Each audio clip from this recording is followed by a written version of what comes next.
Uh,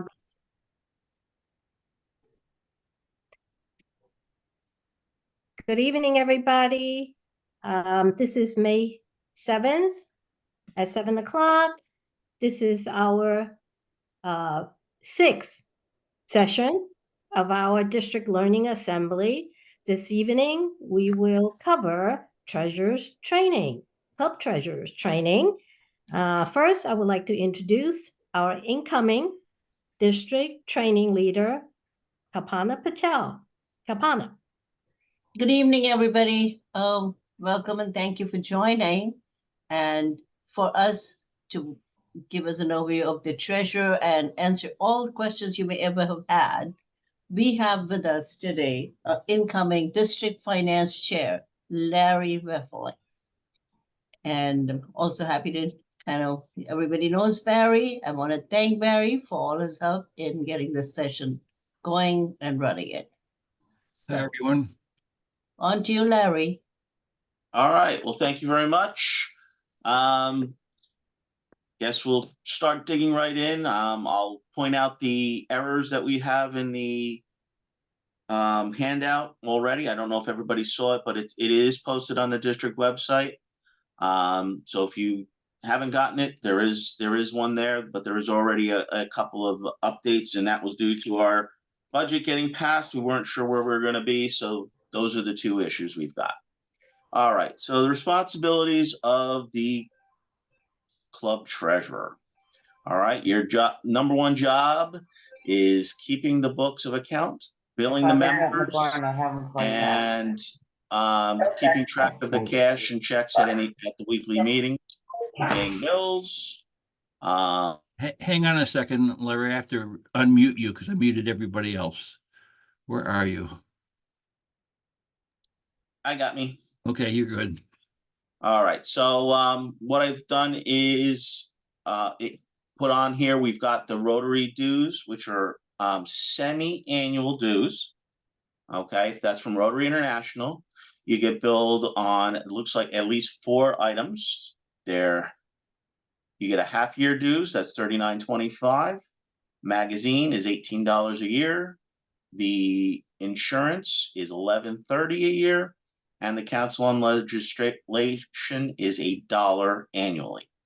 And they break these up. I think the magazine's billed in one of the halves, and the insurance and Council on Legislation are billed in the other half. So the dues are fairly similar, but they're not quite exactly the same each half of year.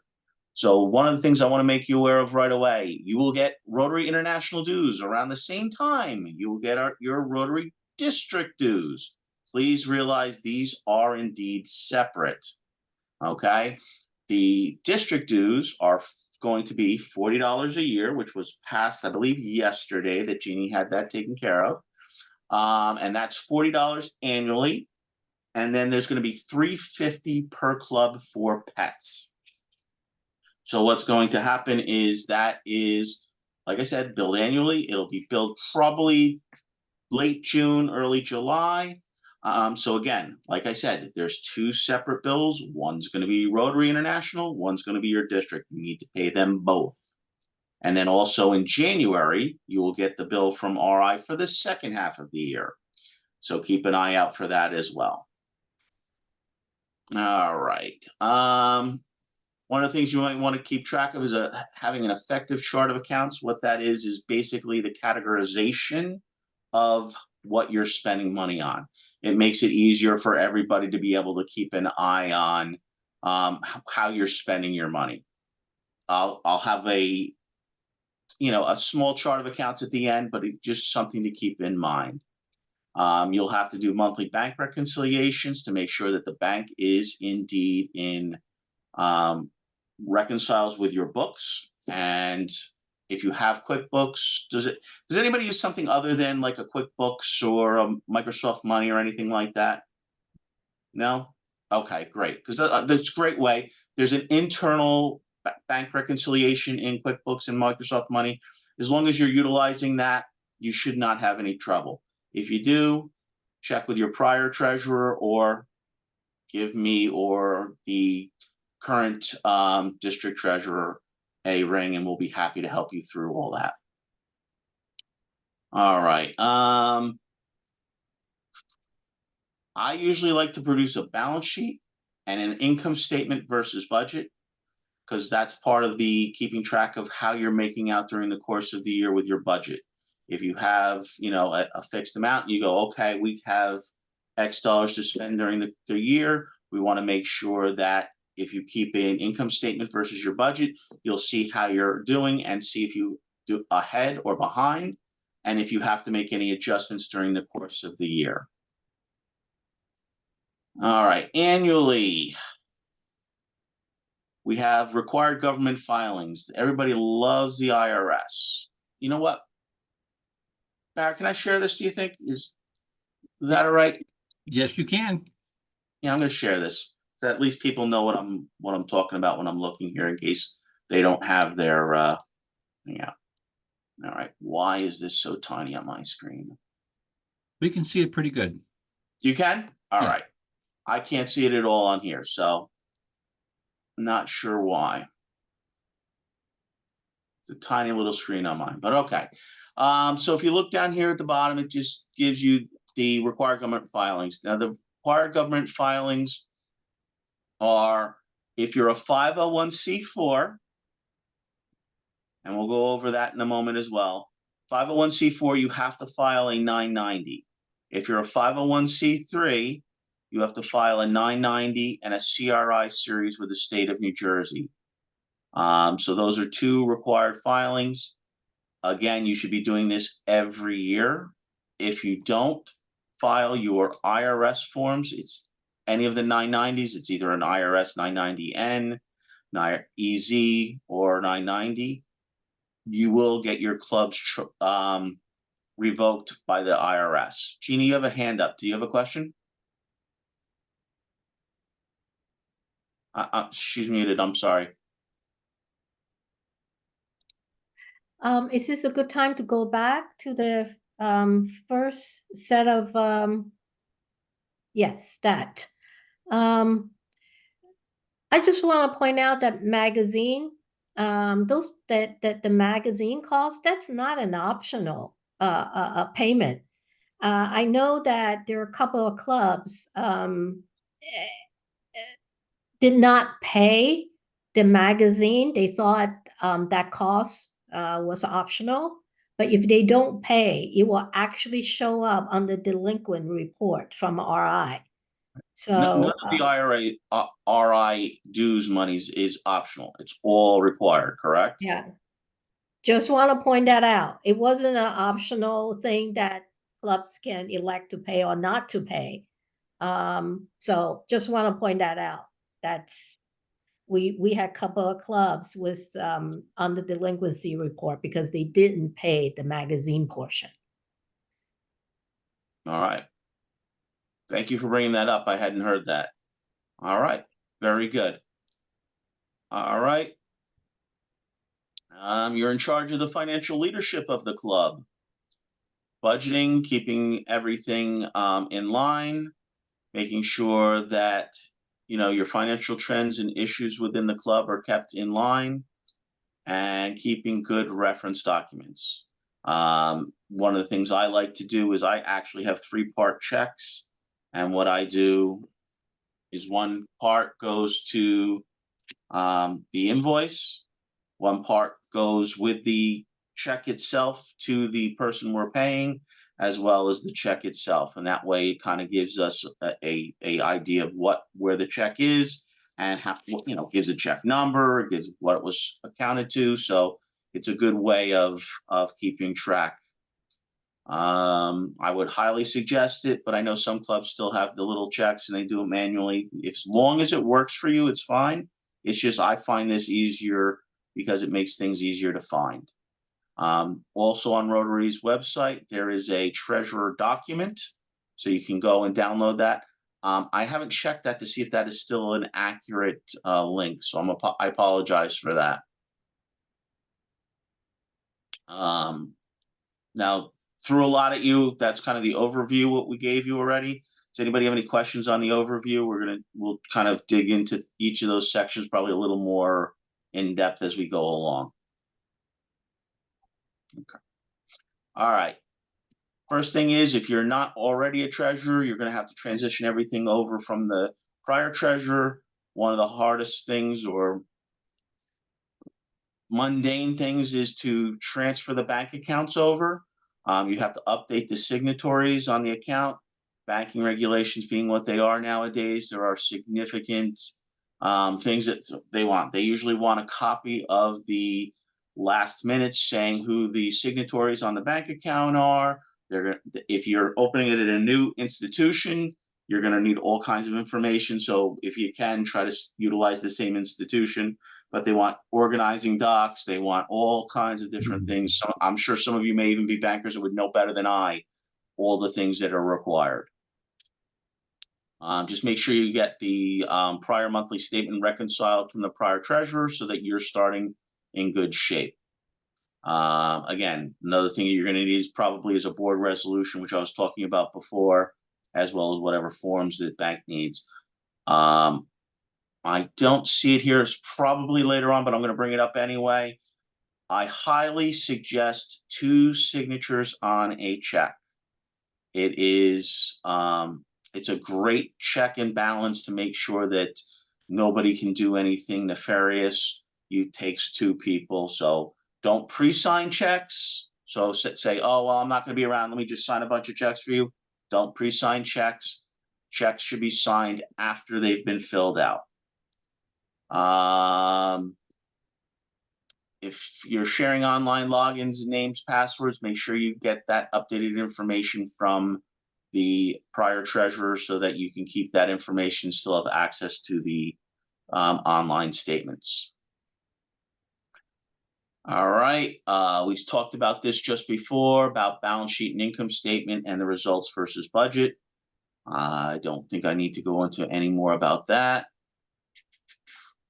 Are there any outstanding bills from the prior year that you have to be aware of? So is everything paid up to date, or is your installation dinners bill coming due? Or is the Russell Hampton bill coming due? Because if you didn't order it or weren't involved in that, you're not going to know these things unless somebody lets you know, and they might fall through the cracks and not get paid. Or you may pay something that was already paid by the prior treasurer. Okay. I don't like this section. I don't like to talk about cash versus accrual because that's not really a good choice. Basically, for the most part, when things are paid with cash, it's as of that date, so that year. Accrual can span multiple years, and I would prefer not to go into that unless somebody really wants to get into the weeds. I'll talk to you offline about how to do accrual accounting. Again, we'll talk about the chart of accounts. Like I said, I have a sample chart of accounts you'll see later on. And this gets back into QuickBooks, Quicken, Microsoft Money, different ways of keeping track. You can use Excel worksheets. I know some people do that. Like I said, I prefer the QuickBooks. I avoid the online version if possible. I would get the desktop version. If you have not had the desktop version, you may not be able to get it from QuickBooks. They are updating their system and trying to get everybody to go online. There's probably only a couple more years before they're going to get rid of the desktop. But again, I have a personal bias. I hate the online version. The desktop version is the one I much prefer. All right, some clubs have credit cards, merchant services for accepting credit cards for dues or other events that you may run. Okay, just make sure you're updating and transitioning those over just like we discussed on the bank account. All right, before we get into organizational matters, does anybody else have any questions on what we were just discussing? All right, you guys are great.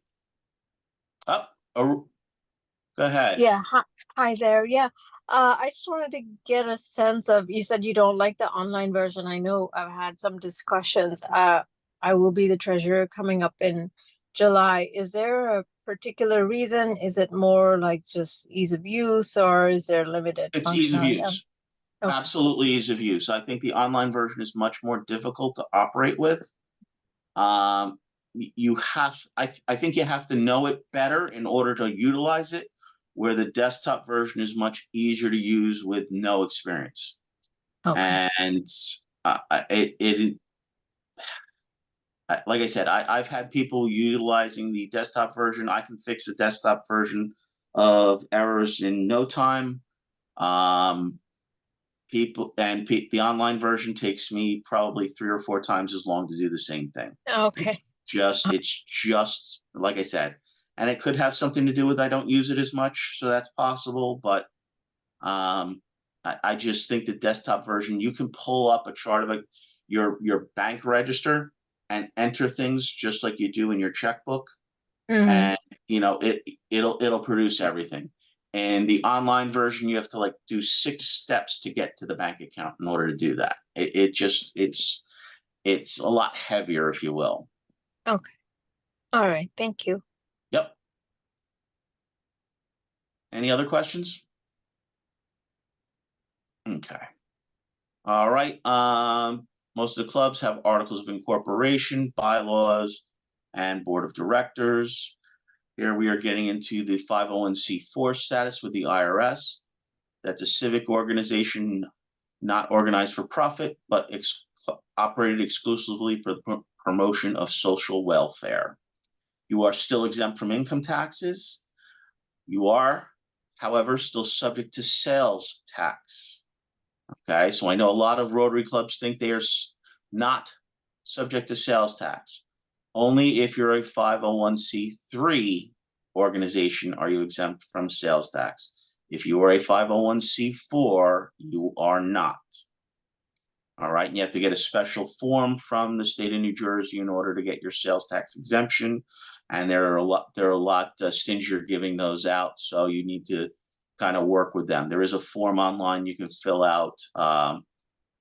It's an ST3 if you're interested, and that you can only get if you're a 501c3, which is basically a charitable organization, a charitable foundation, not a 501c4, which is a social welfare nonprofit. There is a difference. Rotary has their own website for some frequently asked tax questions. It's pretty good. I would highly suggest you kind of review that. Here we're getting into what we talked about before with your annual government filing. It's due 4.5 months after your year end. So your year ends the same as ours, which is June 30th. That means by November 15th, you need to have your tax return filed. You'll file either a 990, a 990N, or a 990EZ. Or if you're really good, which I don't know, and yes, which is the 990N, which is $50,000 or less. Okay, that is probably, I would say, a quarter to half the Rotary clubs make $50,000 or less during the year. You have a 990N filing requirement. If you make more than 50 but less than 200, you file a 990EZ. And if you're over that, you get stuck filing the full 990. All right. At New Jersey, as I discussed before, if you're a 501c3 and you collect charitable contributions, you must file a CRI. It's either a CRI 200 or 300, similar to the IRS. If it's over, I believe it's $50,000, or excuse me, over $25,000, it's a CRI 300. Under 25, you can do a 200. And if you're under 10, you can avoid filing a CRI with the state of New Jersey. However, once you go over 10,000, they immediately want you to file a CRI 200. So I usually say just file it just so you don't fall off and get out of the habit of it. Okay, and that's based on gross contributions. Okay, so this is probably the most important part. The IRS will revoke your exemption if you do not file a 990 in any of the last 3 years. You don't want to lose your exemption with the IRS. That creates a lot of problems. You have to refile and, pay for a new filing. I have a nonprofit who's not a Rotary Club, but I have another nonprofit that just lost their exemption, and we're working on getting that back. Does anybody have any questions on this? I don't see many hands, so all right, I'm going to assume I don't have anybody because I don't see any hands up. So let's move on to the fundraising. Here you've got to get your raffle license, you need to register with New Jersey Legalized Games of Chance. There's a biannual registration, which gets you your registration with the state. And then for each event you run, you must have a separate filing on each event that you run. And that you send, in our case, it's $20 to the Legalized Games of Chance, and you send $20 also to your local organization that you're, the town you work or holding the event in, you pay as well.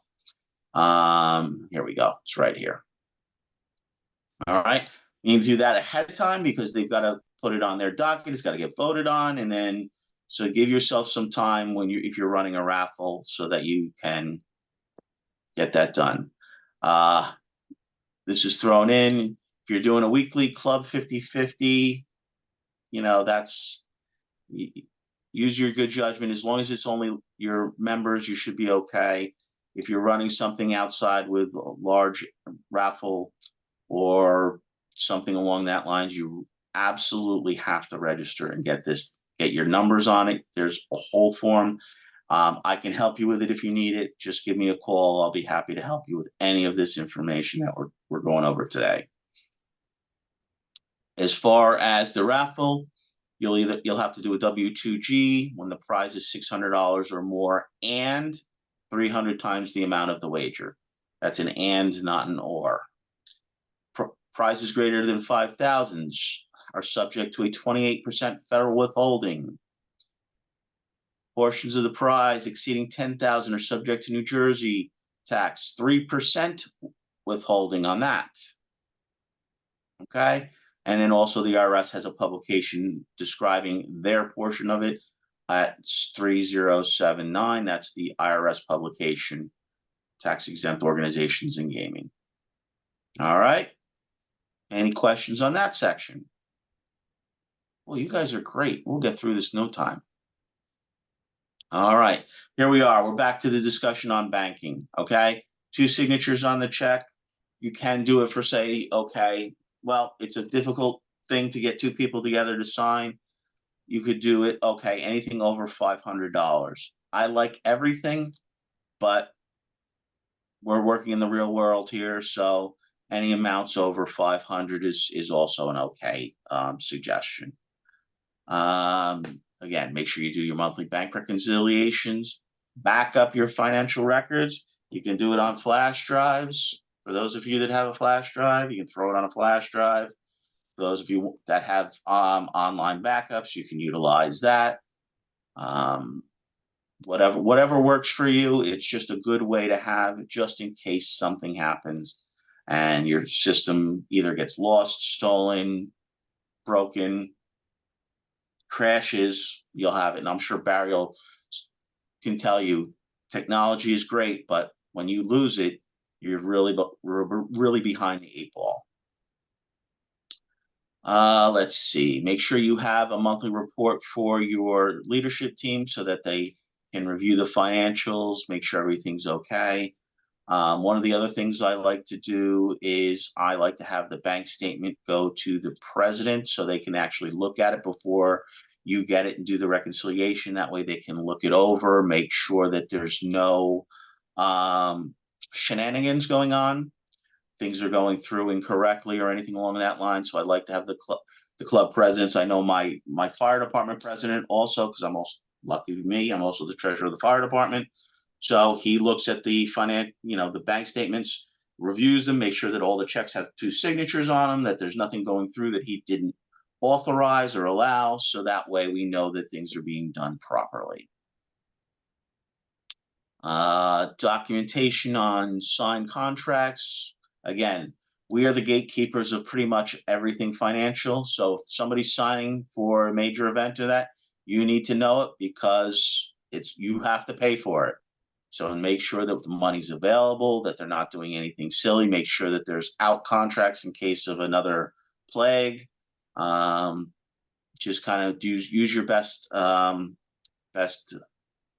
dealings with those. Let's see. We talked about invoices and receipts. Yes, avoid using cashes if at all possible. Cash is one of those things that has a tendency to walk or get misplaced, or someone puts it in their pocket and forgets about it. So it's a way that things can get, things can happen that shouldn't happen. If you really have a good club and you have someone else that can do your bank reconciliations, that's another check and balance for you. I don't have too many clubs that do this, and I'm treasurer of like 4 different organizations, and not a single person besides myself does the reconciliation. It's not the best way, but again, having that second signature helps reduce any possibility of problems. This is just a next step in the organization. If you have somebody that can do the bank reconciliations, I highly recommend it. It kind of segregates the duties and keeps any possible problems from happening. Okay, here we go. We got quarterly reviews.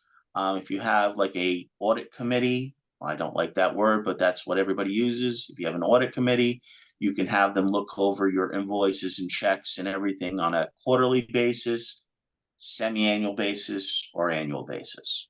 And that kind of gives, again, another check and balance to this whole financial system. Do your best to anticipate risks before they happen, and any problems, bring it to the board's attention right away so that they can fix that issue before it either gets any worse, or they may even be able to solve the problem so it's no longer a problem. So don't keep things hidden just because.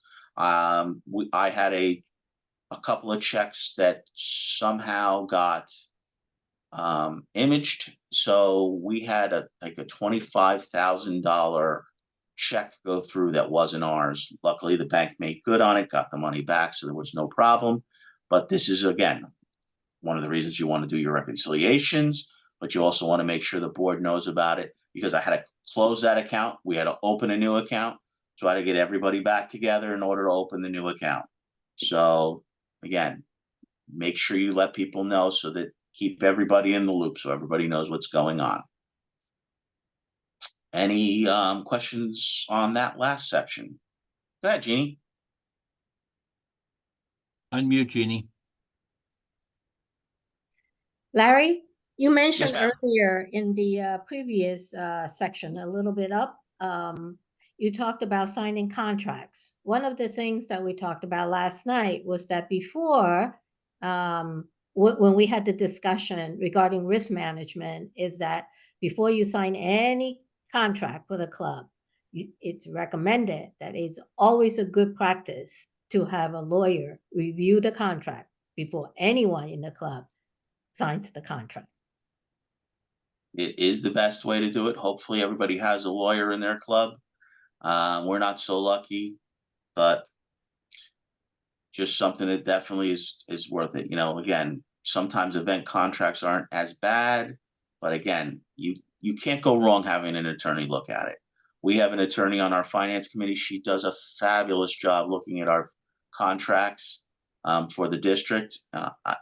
There's nobody else I would want on that committee except her. She is by far very good at her job, and I can't say enough good things about her. So she's picked up several things on contracts that we've had over the last 3 years. So anything else? No. Okay. All right. We've got some insurance. I'm not going to go into indemnification and all those things. Those are legal terms and stuff. That's in here. That was in here when I got this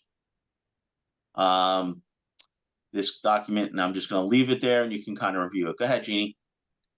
Last night, our incoming risk management team actually had a presentation, so show a sample of this. So if any clubs have any question about insurance, about risk management, our incoming risk management team consists of one insurance professional and 2 attorneys on that team. So that's another resource that clubs can go ask for questions and help. Thank you.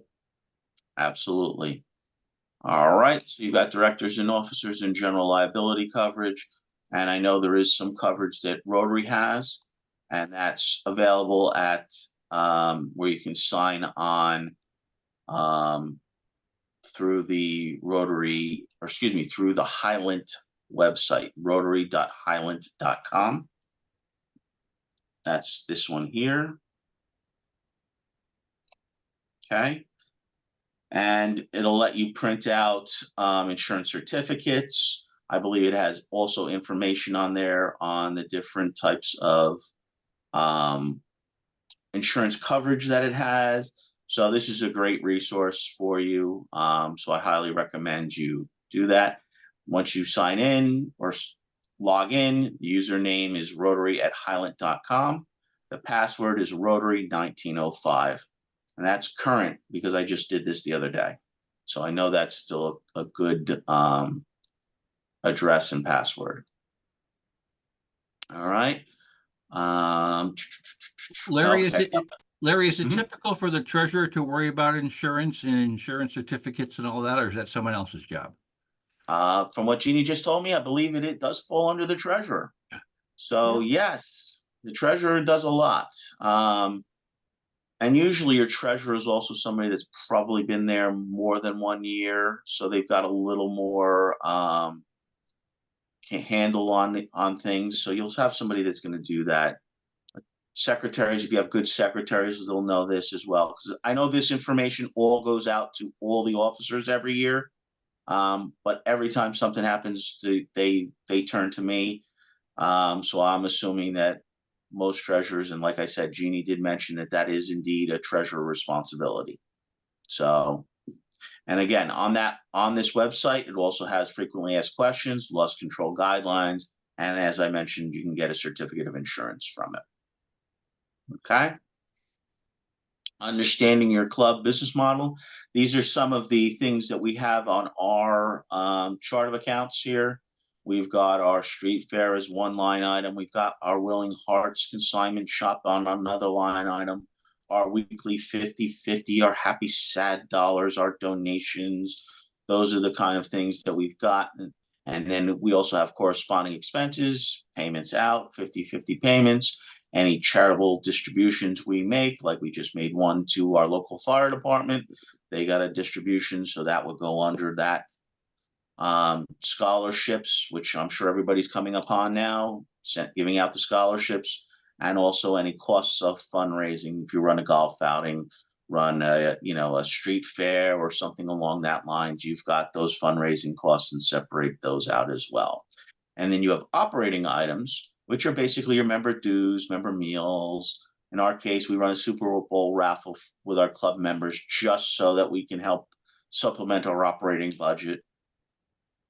And expenses for operations would be Rotary and districts. Ooh, gosh, look at that. And Rotary and District 7475 dues, cost of meals, membership development, and publicity. Those are operational and type items. And then you've also got service items, which I usually put under the fundraising section. But again, this is how it was broken out. So I assume there was a reason for it. When I got the document, you've got cost of activities, youth initiatives, Interact, Rotaract, etc. All right. Your Larry? chart of account. Yes, ma'am.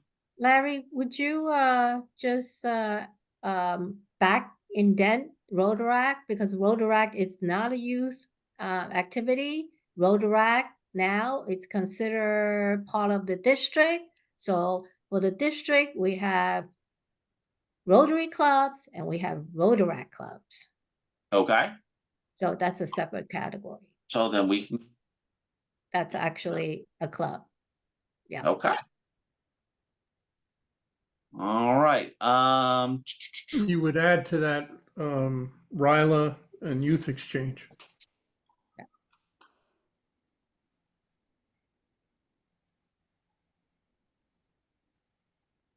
And some clubs may have early act. Okay. I think that's gonna mess me. I'll see if I can get squeeze in another one.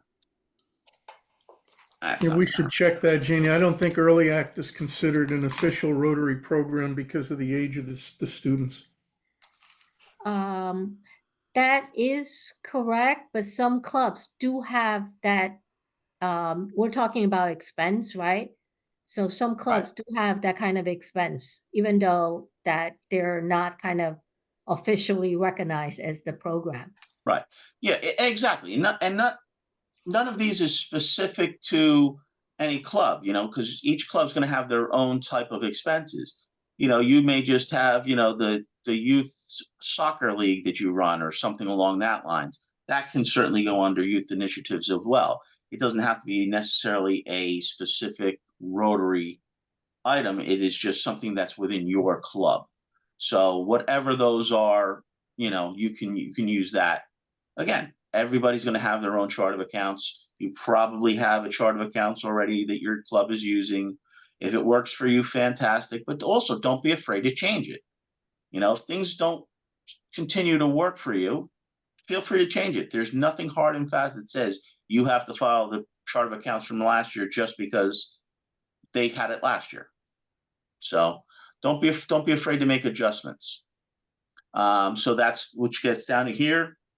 Does your club have an effective chart of accounts? If it's not, change it. Make it effective. Make it so that when you guys look at your finances, you can say, okay, yes, this makes sense. Or, well, how much do we give to the Caldwells versus do we give to North Caldwell? Did we give to Essex Fells? If you cover multiple towns, if somebody wants to know the breakout, because like our club covers 4 towns. So, you want to look at it and say, okay, well, is somebody getting more than the other? So you try to be equal. You can kind of look at it and decide how you want to do that. But again, that's up to you to decide how you want to do that. And you really, as club presidents, treasurers, you should all get together and come up with a nice budget for yourself. So that way you've got an idea of what you're going to do during your club year. And that's where having that chart of accounts may have to be changed. And yes, I can't tell you enough. Do not lump everything together. I have clients that do this. They go business expenses, boom. Well, that doesn't cut it. You've got to break things out so that people can understand where your expenses are going, especially your leadership. They've got to know where the money's going. If you have one lump sum of $50,000 of expenses, it means nothing to anybody. But if you've got it broken out that you've got 50,000 of your money going to the Caldwell Fire Department, the West Essex First Aid Squad, the North Caldwell, Caldwell Fire Department, so you've got to break out and you know where that money's going and how much you're giving to each of your organizations. It's a good thing to have. And again, you're going to have things that are, yes, they're going to be lumped. They're going to be one-offs. If you've got a bunch of people that come to you and ask for one-offs, you can lump those all together. But if you have major items, I like to see those separately because, again, those are things you're going to probably do on an annual basis. You'll want to see them more often. Okay. Event registrations and those, how you handle pass-through items. So if you have like your annual installation dinner and you're collecting money for it, how do you make sure that things are being passed through properly? You're making sure that everything can get tied in. I'll be honest, whoever's running the event, there was only one district event that I remember running that tied out to the dollar, and that was run by John Wilson. He ran, I forget what it was. It was one of the district when I was back in the 7470 days, and everything tied out to the penny. He made sure that the individual paid and and the money was all collected. It falls on you. Unfortunately, you've got to play bad cop. You got to go to Mark. Hey, Mark, you still owe $50 from the installation dinner. And if you don't keep track of that, it will not be done. And unfortunately, that's, that again, it's a big responsibility. I know you're all up to it. You just gotta realize that, people are gonna forget, and you just need to remind them gently. Any questions on this section? Yes, All Larry. right. Yes, ma'am. Larry, I have a comment about the pass-through money that that clubs collected from members Mhm. that will go towards the Rotary Foundation. The Mhm. recommendation for that is once you collect the money from members that intended for donation to the Rotary Foundation, the Mhm. club treasurer needs to fill out the multi-donor form. So your Yes. members will be recognized for their donation. We do not recommend for the club just lump all the money together and send in Right. a one check and from the club. Because if you do that, your members will not get not only their recognition points, they will not be able to take the tax deduction if they itemize. Right. And it's a pain in the neck, but again, as I said, you club treasurers all have broad shoulders, and we really appreciate your hard work. But yes, filling out a multi-donor form is something that needs to be done, and it can be done right on. I believe they're easily accessible off the RRI website. Yep, and they're online as well. So you can do paper or online. There you go. You can even do it online. That's probably even easier. Mhm. Does it fill the member numbers automatically, or do you have to still look them up? Mhm. Oh, it does. Oh, all right. So it got even easier. Back in the day, we had to look up member numbers and all that in order to send the multi-donor form. So that's great.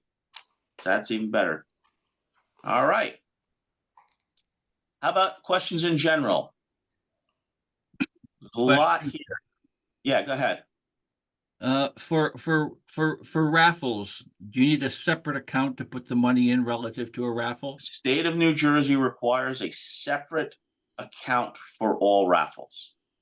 All right. I think, let's see. Of course, I don't have one here, but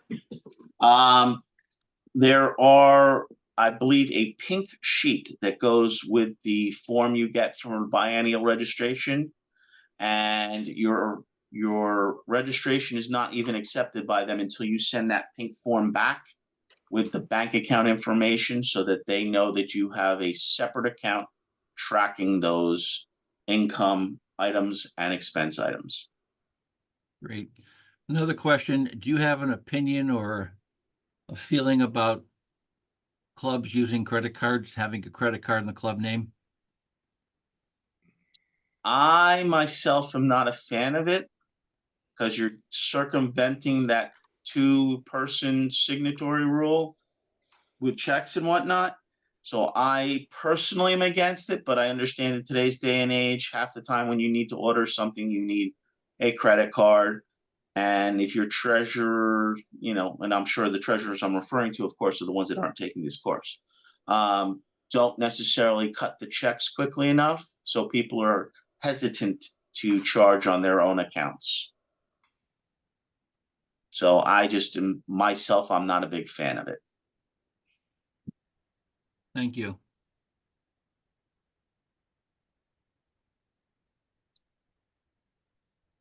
Anyone else? Again, I can't see everybody, so I apologize if I'm not calling on you. That's okay. Larry, this is Holly Hovis. I'm in the Morristown Yes, ma'am. Club, and I'm going to be taking over in July. I've been working with Laura Lannon a lot. She's been great. Oh, great. She's the I've new been- treasurer. What? She's the new district treasurer. Yes. And she, I've already started, from time to time sitting with her at her place. My question is, this document, I came in like 2 or 3 minutes after you started. Are we going to get this document that you're Yes. presenting? It's Okay. actually on the website. If you give me like half an hour, I'm gonna send it over to Barry, the revised one that I've changed 3 times since we started this this presentation, and I'm sure Barry will have it up, 5 or 10 minutes after that. Okay, perfect. Thank you so much. Yep, absolutely. Where is it on the website, Barry? Coming up. Okay. District homepage. So here is the district website. Under the member information tab, we have District Learning Assembly. And under that tab is all of the different sessions we've had so far. And tonight's session is Club Treasurer Basics. And this is the presentation that's up that will be replaced as soon as Larry sends another. Any questions about that location? Again, under the main topic of member information. And then, yeah. And as of yesterday, all of the budgets and stuff that were approved will also be posted here, as well as the manual procedures.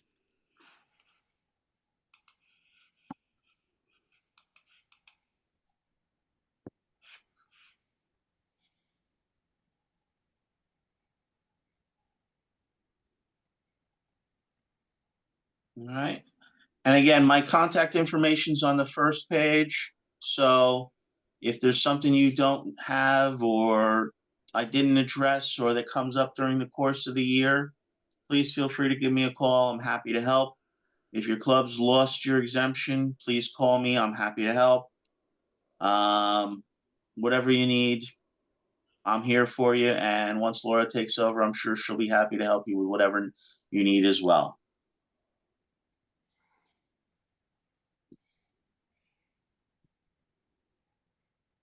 Okay, I really don't have anything else. If you guys are don't have any questions, I think we're all set. Just thank you very much, Larry, for this. This is great. Yeah, thanks, You're Larry. That welcome. was very informational. Happy to help. All right, take care. Thank you. All Have a right. good night. Thank you. Have a good evening, Thank you. everyone. Night, Thank you, everyone. Larry. Good night. Thank Bye-bye now. you. Bye-bye.